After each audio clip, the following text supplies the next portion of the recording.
Base aérienne de Bagram, au nord de Kaboul. Ici vivent 30 000 soldats de la coalition internationale et les employés de sociétés privées qui travaillent pour elle.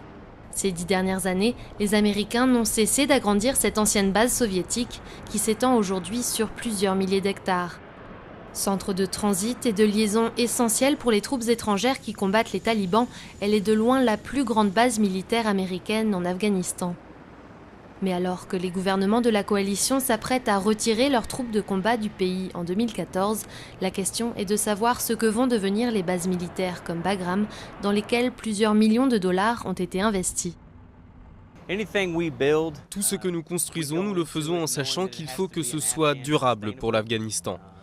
Quand et si nous passons le relais à une organisation afghane, qu'elle soit militaire ou civile, il faut qu'elle puisse reprendre en charge ce qu'on a construit. Mais en coulisses, le débat fait rage au sujet d'un éventuel maintien d'une présence militaire américaine, même après le retrait officiel des troupes. Les négociations entre les États-Unis et l'Afghanistan sur l'ampleur du soutien que Washington continuera de fournir sont à un stade délicat.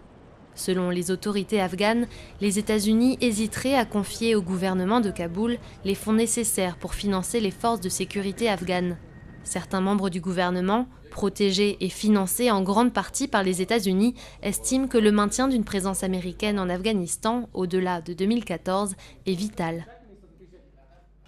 Je crois qu'avoir un partenariat stratégique à plus long terme avec les États-Unis et le reste du monde aidera l'Afghanistan parce que l'influence de nos pays voisins ne nous réussit pas.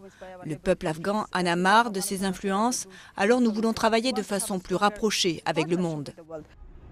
Mais beaucoup d'Afghans se méfient d'un tel partenariat. Après 10 ans de guerre, certains ne voient pas la présence des troupes américaines d'un bon œil. Au départ, quand ils sont venus, ils ont promis d'apporter la paix et la sécurité. Maintenant, nous pouvons voir qu'ils sont la cause des problèmes. Ce sont eux qui ont généré les problèmes. Mais même si les négociations sont lentes, les diplomates estiment qu'il y aura probablement une forme ou une autre de présence étrangère en Afghanistan après 2014, et ce, en dépit des oppositions.